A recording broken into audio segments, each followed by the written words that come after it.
Why would a 5'8" black man with a clean record surrender himself to one of the most violent prisons in America? Why would he let young white inmates humiliate him for 3 weeks straight, taking his food, mocking his Bible, making him mop on his bad leg? Why would a man who could break every bone in your body with his bare hands choose to look weak? The answer is in his eyes. Son, I was putting men in the ground before your daddy learned to walk. 47 seconds of violence, 200 witnesses, one legend confirmed. But here's what nobody understood. He didn't come for revenge. He didn't come for power. He came to save someone. His grandson. Framed, beaten, forgotten. And he was willing to become a monster again to do it. What happens when the most dangerous man in prison is also the most righteous? This is his story. Look, I get it. You've got a million other videos you could watch. But this isn't just entertainment. This is about a grandfather who walked into hell for his grandson. If you can't invest an hour in a story about sacrifice like that, I don't know what will move you. Stay with me and hit the subscribe button while you do so. You won't regret it. The processing room at Redwater State Correctional smelled like industrial cleaner and decades of fear. Elijah Cross stood in line with 11 other men, all of them younger, most of them terrified. He kept his eyes down, one weathered hand clutching a worn leather Bible, the other resting on the counter, as a white guard with a thick neck processed his paperwork. Cross, Elijah. 58. The guard didn't look up. Outstanding warrant from 92. Weapons possession. He snorted. Little old to be playing gangster, aren't you, Pops? Elijah said nothing, just nodded, shuffled his feet, let his shoulders slump forward. The limp in his right leg, courtesy of a bullet that never quite healed right, made him look even more fragile than his graying hair suggested. The guard shoved a stack of blue prison-issue uniforms across the counter. Kitchen duty. You can handle washing dishes, right? Yes, sir. Elijah said quietly, his voice barely above a whisper. Behind him, someone laughed. Elijah didn't turn around, but he felt the eyes on his back the way predators watch prey. Young men. Dangerous men. Men who'd already decided what he was worth.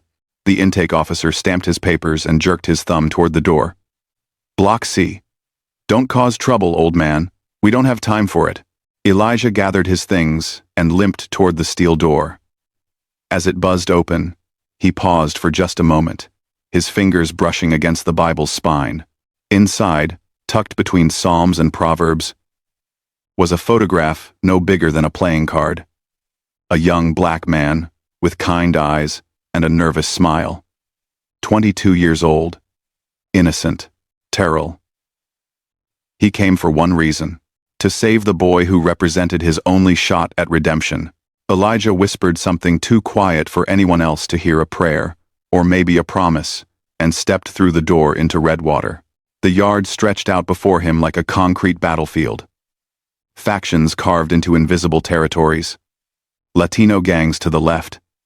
A few scattered black inmates keeping their heads down near the basketball court. And dominating the center, leaning against the fence with the confidence of men who'd never been challenged, were the white inmates. Blue uniforms, hard eyes, tattoos crawling up their necks. One of them tall, cornrows, neck tattoos, spelling out something Elijah couldn't read from this distance, looked up, locked eyes with him, smiled.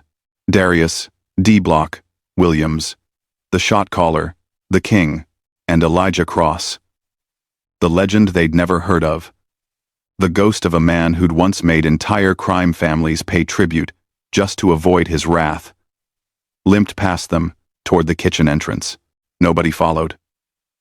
The first morning in general population, Elijah stood in the chow line with his tray, eyes fixed on the scuffed linoleum beneath his feet.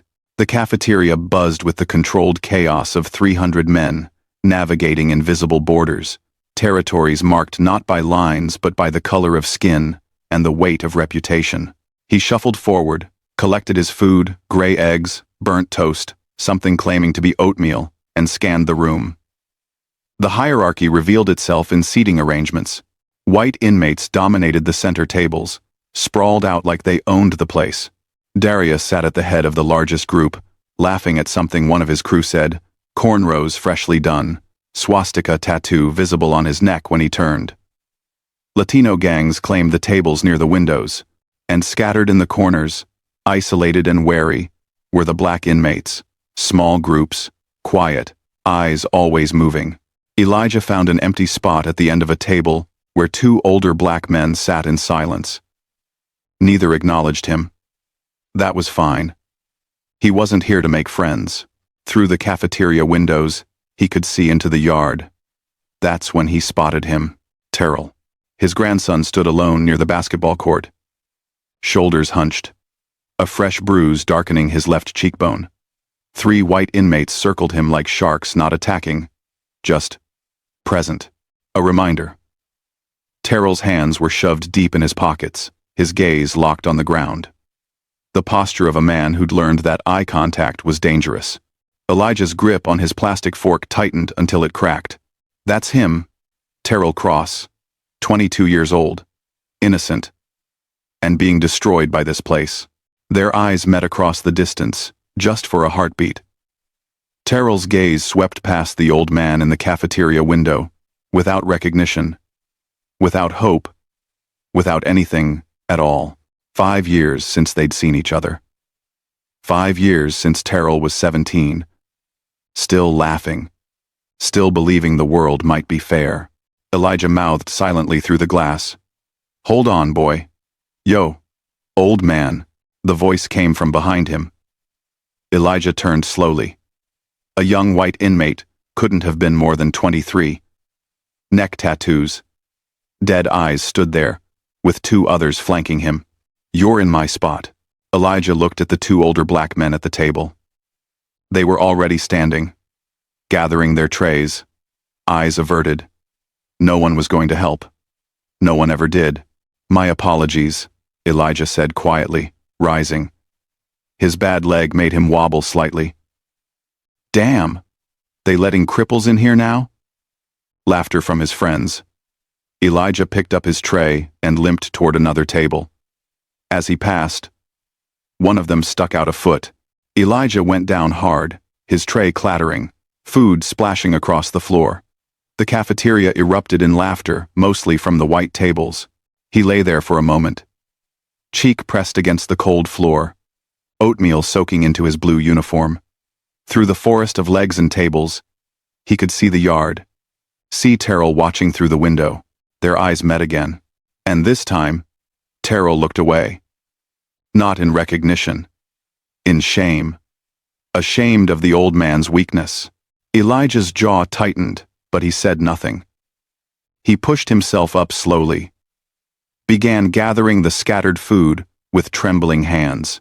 A guard walked past, saw the whole thing, and kept moving.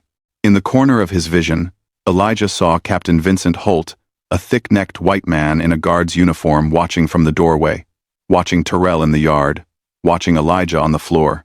A slight smile played at the corner of Holt's mouth before he turned and walked away. And Elijah understood. This was the man. The one who'd framed his grandson. The one who controlled the contraband. The violence. The systematic breaking of young black men. The monster who needed to be stopped. But not yet. Not today. Today, Elijah Cross would finish cleaning the floor. Tomorrow, he'd start building the evidence. By the end of his first week, Darius had noticed him. That was the problem with being invisible eventually. Someone always looked too close. It started small.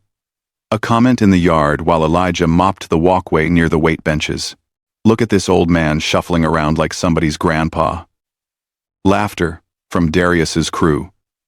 6 young white inmates with matching tattoos and matching contempt. Elijah kept his head down, kept moving the mop in slow circles, the limp in his right leg more pronounced than usual. You hear me, old man? Darius stepped closer, blocking Elijah's path. I'm talking to you. Elijah stopped mopping. looked up slowly, carefully, made his eyes empty. "Yes, sir. I hear you." The "sir" did it. Darius's grin widened. He'd found his entertainment.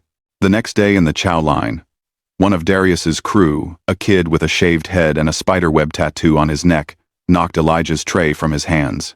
It clattered to the floor, food spattering across the concrete.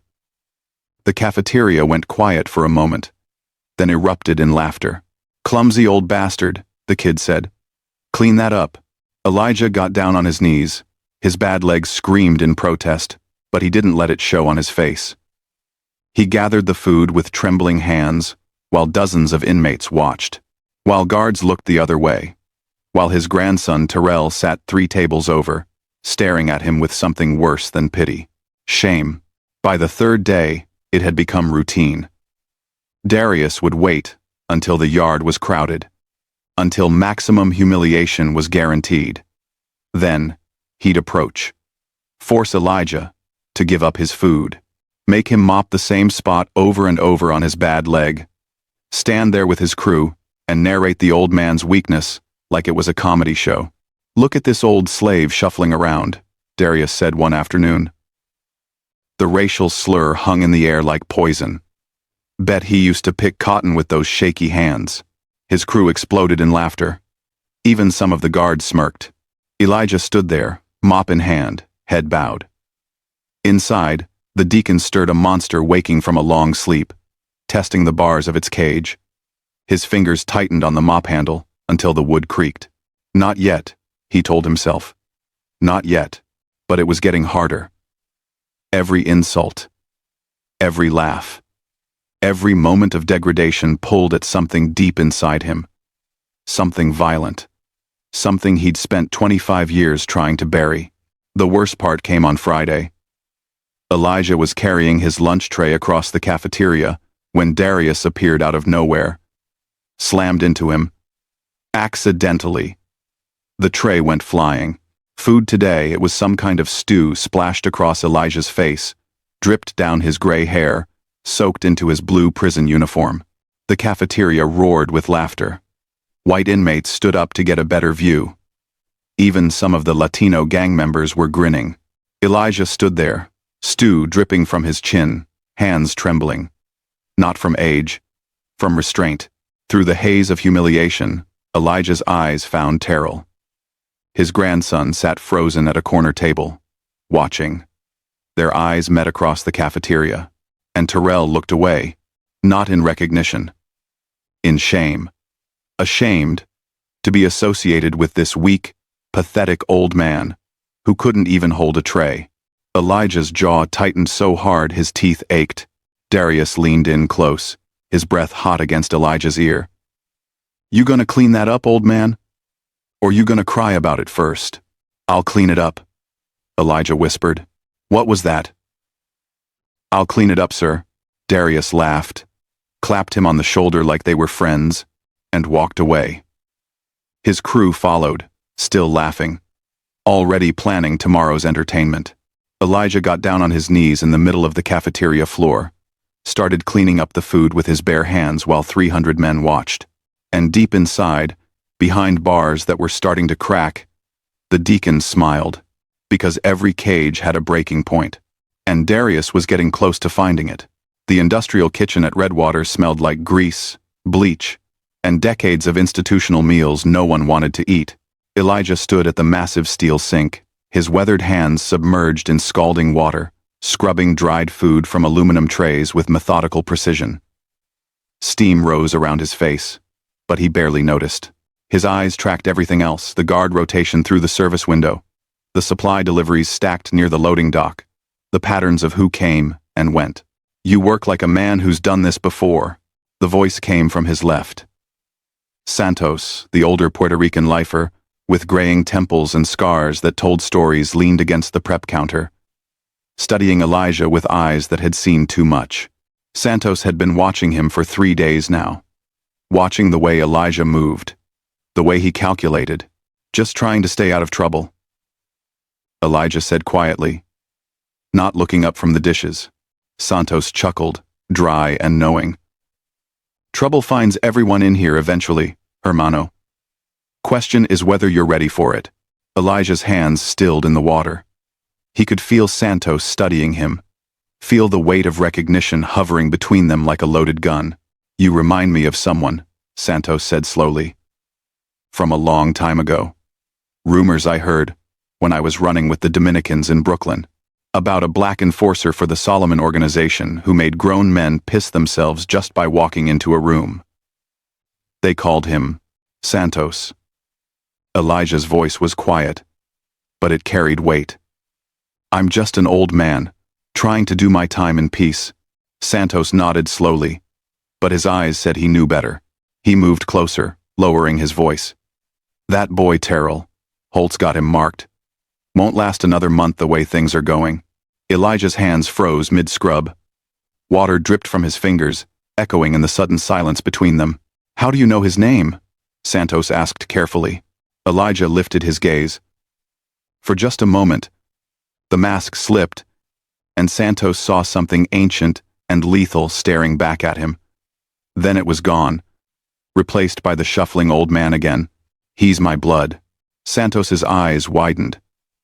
He glanced toward the doorway where Captain Holt had just appeared, clipboard in hand, surveying the kitchen like a plantation overseer. Holt's gaze lingered on Elijah for a moment before moving on. Dios mío, Santos whispered. You came here on purpose. Elijah didn't answer. He turned back to the dishes, but his attention had shifted to the loading dock. 2 guards were unloading crates, marked as kitchen supplies, flour, cooking oil, industrial cleaner, but the way they handled them, the way Holt supervised personally, told a different story. Contraband, drugs, weapons. The operation Terrell had been forced into, then framed for when he tried to get out. Santos followed his gaze and understood. You're mapping it. His whole operation. I need evidence, Elijah said quietly. Documentation. Shipment records. Anything that connects Holt to the contraband flowing through this kitchen. You know what you're asking? That man has half the guards on his payroll. He's untouchable. Can you help me or not? Santos was silent for a long moment. Through the service window, they could see Terrell walking across the yard alone, isolated. 3 white inmates trailing behind him, like wolves circling prey. Holt watched from the guard tower, a slight smile on his face. My attorney comes next week, Santos finally said. Documents can leave with him, but we need to move fast. Holt's planning something. I can feel it.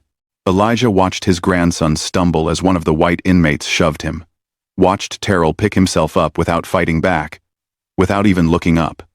Watched the light dying in the boy's eyes. His hands gripped the edge of the sink so hard the steel creaked. In his peripheral vision, he saw Santos step back instinctively. Not yet, hermano, Santos whispered urgently. Not yet. But through the window, Captain Holt was walking toward Terrell now, his hand on his baton, that predatory smile widening. And Elijah Cross, the man who'd once been called the Deacon, felt the monster inside him testing the bars of its cage. How much longer could he keep it locked away? How much more could he watch his grandson suffer before the cage door opened? The kitchen's industrial dishwasher rumbled like thunder, steam rising in thick clouds that gave Elijah the cover he needed. He'd been watching the guard rotations for 6 days now, memorizing the 15-minute window when the kitchen supervisor stepped out for his cigarette break. Santos had helped distracting the other workers, creating just enough chaos to give Elijah space. When Terrell shuffled in with the dish cart from the cafeteria, Elijah was ready. Over here, son, he said quietly, gesturing to the back corner near the walk-in freezer. Away from cameras, away from ears. Terrell looked up, and Elijah's heart broke all over again. The bruises on his grandson's face had darkened since he'd seen him in the yard, purple and yellow spreading across his left cheekbone, his bottom lip split and swollen. His eyes were hollow, dead. The eyes of a man who'd stopped believing rescue was possible. You talking to me, old man? Terrell's voice was flat, resigned. You don't belong here, Elijah said. Terrell laughed bitter, sharp as broken glass. Nobody belongs here, old man, especially not us. He started stacking dirty trays with mechanical precision, not meeting Elijah's eyes. But here we are anyway. Black men in blue, doing what we're told, surviving another day. What happened to your face? What always happens? Terrell's jaw tightened. Darius and his boys needed entertainment. Holt watched the whole thing. Didn't lift a finger, actually smiled. He finally looked up, and the pain in his eyes was worse than any bruise. They do whatever they want to us. Guards don't care. Sometimes I think it'd be easier if, don't. Elijah's voice was sharp enough to cut through the boy's despair. Don't you dare finish that sentence. Elijah reached into his pocket, pulled out a small wooden cross he'd carved from a piece of scrap wood during his night shifts. No bigger than a thumbnail, but smooth, perfect. He'd carved hundreds of them over the years, a penance, a prayer, a promise that the hands that once dealt death could create something sacred. He pressed it into Terrell's palm, his weathered black hand closing gently around his grandson's younger one. Someone's coming for you, Elijah whispered. Hold on. Terrell stared at the cross, confused. Why do you care? You don't even know me. Elijah wanted to scream it. I'm your grandfather. I walked into hell for you. I'm here to save you. But he couldn't. Not yet. Not until he had the evidence against Holt. Not until Terrell was safe. Because you remind me of someone I used to be, Elijah said softly. Before I became something else. Terrell's fingers closed around the cross. For just a moment, barely a heartbeat, something flickered in those dead eyes. Not hope. Not quite. But maybe the memory of what hope used to feel like. Who are you? Terrell whispered. The kitchen door banged open. The supervisor was back early. Nobody, Elijah said, turning back to his dishes. Just a old man who believes you deserve better than this. Terrell stood there a moment longer. The cross pressed against his palm, staring at the back of the old man's head.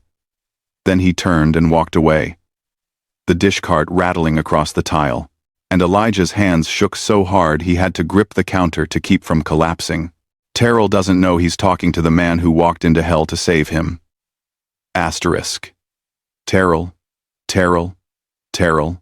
Through the kitchen window, Elijah saw Captain Holt in the yard, watching Terrell with the cold calculation of a predator. Saw him gesture to two white inmates, saw them nod, saw them start moving toward his grandson. Elijah's hands gripped the counter so hard, the metal edge bent under his fingers. Not yet. But soon. The prison library was a forgotten corner of Redwater, dusty shelves lined with outdated paperbacks and old newspapers nobody read anymore. Darius walked the aisles alone, restless energy crackling through him like static. The rumors were spreading. The old black man in the kitchen. The way he moved sometimes, when he thought nobody was watching. The way older inmates, the lifers who'd seen everything, went quiet when he passed. It was eating at Darius, making him look weak, making his crew question. He pulled a bound volume of newspapers from 1983 off the shelf, flipping through pages yellowed with age. Local crime reports, drug busts, gang violence from decades before he was born. He was about to put it back when a headline caught his eye. Solomon enforcer terrorizes rival families. His finger traced the text. No photograph. But the description made his blood run cold. A black enforcer, known only as the Deacon. Age estimated mid-20s to early 30s in 1983. 6 feet tall. Distinguishing mark, limp from a bullet wound to the right leg. Body count, rumored in the dozens. Reputation so terrifying that white crime families, the Italians, the Irish mob, paid tribute to avoid his attention. Darius stared at the page. Did the math. If this man was 30 in 1983, he'd be 58 now. Gray hair, right leg limp, 6 feet tall. The old man mopping kitchen floors. Nah, Darius muttered to himself. No way. But his hands were shaking as he tore the page from the binding and folded it into his pocket. That evening, He found Elijah alone in the supply closet off the kitchen, slowly stacking cans of vegetables on metal shelves. The old man didn't turn around when Darius entered, just kept working with that deliberate, measured pace that had always looked like weakness. Now it looked like something else. "Who the hell are you, old man?" Elijah's hands paused for half a second, then continued their work. "Just another inmate. Young blood. Same as you. Bullshit." Darius pulled out the folded newspaper page, held it up. "The Deacon. Solomon Organization. That you?" Elijah finally turned. His eyes, those ancient, tired eyes, met Darius's without fear, without aggression. Just emptiness. "That was a long time ago. So it is you. I'm just a man trying to find peace, young blood." Elijah's voice was soft, almost gentle. "Let it stay that way." It wasn't a threat. Not exactly. But something in the way he said it made Darius's throat go dry. This wasn't the shuffle. This wasn't the weakness. This was the truth, bare and undeniable, offered as a gift Darius was too stupid to accept. "You think I'm scared of some old? I don't think anything about you." Elijah turned back to his work. "But if you're smart, you'll forget what you read." Darius left the closet, the newspaper page burning in his pocket like evidence of his own mortality. Later that night, Santos found Elijah in the kitchen, wiping down counters in the dark. "Word's spreading, hermano. The young ones don't believe it. But the old heads?" Santos shook his head. "They remember the Deacon. You can't hide much longer." Elijah nodded slowly, his eyes drifting to the kitchen window. Through the glass, he could see into the yard. Could see Captain Holt thick-necked, smiling approach Terrell near the fence. Could see his grandson's body language, defeated, terrified, broken. Holt said something. Terrell flinched. Then Holt shoved him not hard, just enough to remind him who had the power, and Terrell stumbled, catching himself against the chain link. Elijah's hands gripped the counter. The stainless steel groaned under his fingers, a hairline crack spider-webbing across the surface. "Not yet, hermano. Not yet." Santos's voice barely registered, because Elijah was watching Holt walk away, laughing. Watching Terrell slide down the fence and sit in the dirt, head in his hands. And the Deacon, caged for 30 years, buried under prayers and redemption, was clawing at the bars. How much longer could he hold it? How much more could his grandson endure? The counter cracked deeper under his grip. The cafeteria was packed 200 men, eating, talking, the usual controlled chaos of lunchtime at Redwater. Elijah sat alone at his usual corner table, Bible open beside his tray. Head bowed like he was praying. He wasn't. He was counting. Counting the seconds, until Darius made his move. The rumors had been circulating for 3 days. Whispers about an old newspaper clipping. Questions about a black enforcer from the 82nds. Darius had been watching him differently, not with amusement anymore, but with something darker. Something threatened. Elijah heard the footsteps before he saw them. Heavy boots. Multiple sets. The conversations around him died in waves as Darius and 6 of his white gang members approached, forming a semicircle behind Elijah's table. "Hey, Pops." Darius's voice carried across the suddenly quiet cafeteria.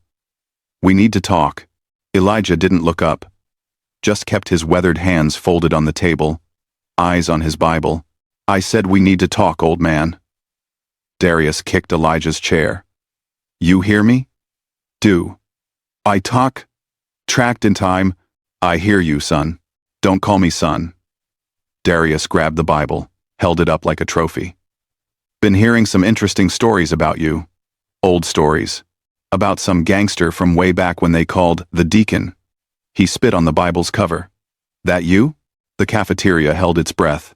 "Just a man trying to find peace," Elijah said quietly. "Nah." Darius threw the Bible across the room. It hit the wall, pages scattering. "See, that's the problem. You making people nervous with these rumors, making people think maybe you're somebody. And I can't have that. Can't have an old He leaned in close, whispered the slur. Thinking, he's somebody in my house. Elijah's jaw tightened.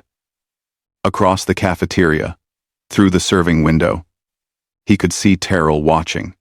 His grandson's eyes were wide, terrified for the old man who'd given him the wooden cross. Time to put this old slave back in his place, Darius announced to the room. Then he wound up and threw a punch aimed at Elijah's temple. Elijah caught the fist mid-air without looking up. His grip was iron. Darius's eyes went wide. "Son," Elijah said softly, finally raising his eyes. "I was putting men in the ground before your daddy learned to walk." He twisted. Darius's wrist snapped like a dry branch. The scream was inhuman. What happened next took exactly 47 seconds. But it felt like an eternity frozen in amber. 3 precise strikes. Ribs crack. Jaw shattered. Knee destroyed. Every movement was surgical. Efficient. Brutal. The old man moved like water, like violence had a choreography and he'd written it decades ago. The other gang members rushed forward. Elijah put down 4 of them in 8 seconds flat. Pressure points. Joint locks. Strikes that had them gasping on the concrete before they understood what had happened. Darius lay crumpled at Elijah's feet, whimpering, clutching his destroyed wrist. Blood leaked from his mouth. His knee bent at an unnatural angle. The cafeteria was frozen in absolute silence. 200 men, guards included. Nobody moved. Nobody breathed. Elijah stood over Darius, straightening his blue prison shirt, his breathing completely unchanged. "I came here for peace," he said quietly, addressing the entire frozen room. "But peace has to be earned. Remember that." He picked up his tray, stepped over Darius's gasping body, and walked calmly to an empty table. No one followed him. No one spoke. But everyone, guards and inmates alike, understood that the rules of Redwater State had just been permanently rewritten. White supremacy had just met black legend. And lost. Through the serving window, Terrell stared at the old man with his jaw hanging open. The wooden cross gripped tight in his trembling hand. "Who is that old man?" he whispered to no one. In the corner, Santos smiled knowingly and murmured to himself, "He's about to find out." The infirmary smelled like antiseptic and fear. Elijah stood in the doorway, watching Darius lying in the narrow bed, his right wrist wrapped in a cast that ran from knuckles to elbow. The young man's face was still swollen where Elijah's strikes had landed, jaw purple, one eye half closed, ribs taped beneath his prison shirt. Every gang leader in Redwater expected Elijah to take power. The Deacon had returned. The old order was dead. A new king should claim his throne. But Elijah Cross hadn't walked into hell to wear a crown. He stepped into the room. Darius's good eye tracked him, and for the first time since they'd met, there was no arrogance in that gaze, just wariness, respect, and something that looked almost like curiosity. "Come to finish it?" Darius asked, his voice rough. Elijah pulled up a plastic chair and sat down slowly, his bad leg grateful for the rest. He studied the young white man who'd spent 2 weeks making him a target, who'd called him a slave, who'd tried to break him publicly. "I'm not your enemy," Elijah said quietly. Darius laughed, then winced as his broken ribs protested. "You broke 3 bones in 47 seconds. Feels pretty enemy-like to me." "Old man.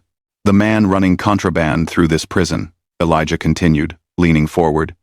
"Using boys like you and my grandson as pawns, he's the enemy." The word hung in the air between them. Asterisk. Grandson. Asterisk. Darius's good eye widened slightly. "That kid Terrell?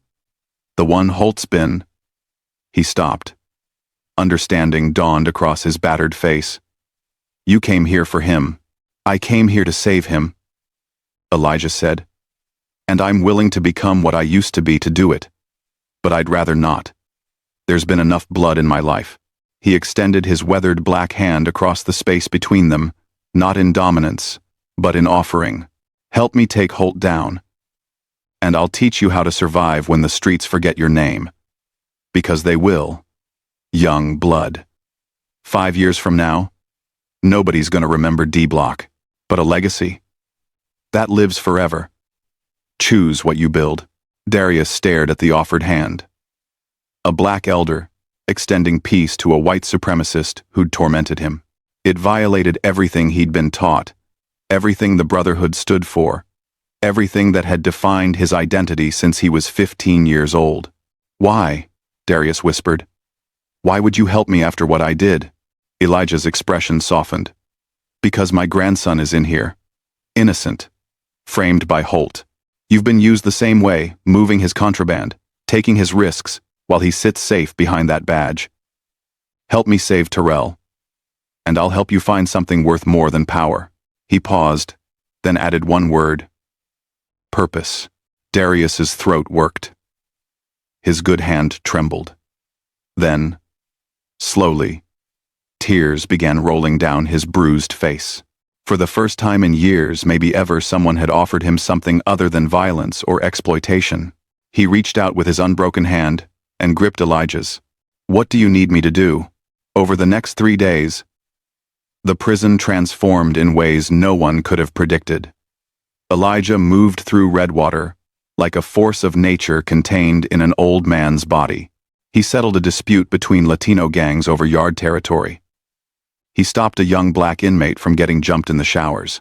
He sat with Darius in quiet corners, teaching him to see patterns he'd never noticed: how Holt controlled the flow of drugs, who his inside men were, where the evidence might be hidden.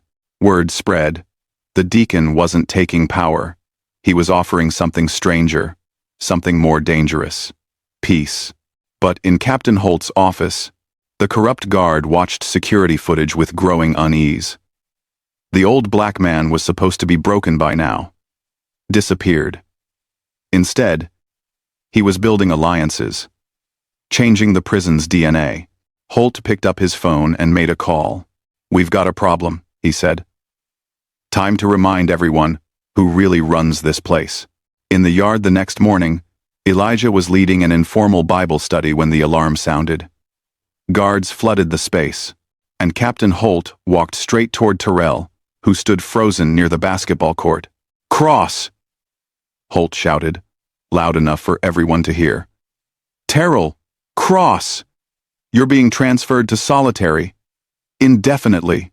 Elijah's hands gripped his Bible so hard the spine cracked. Holt smiled.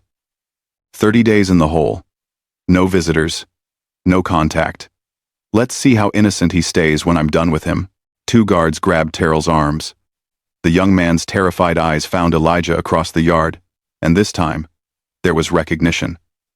Terrible. Dawning recognition. Grandpa? Terrell mouthed silently, and Elijah had to choose.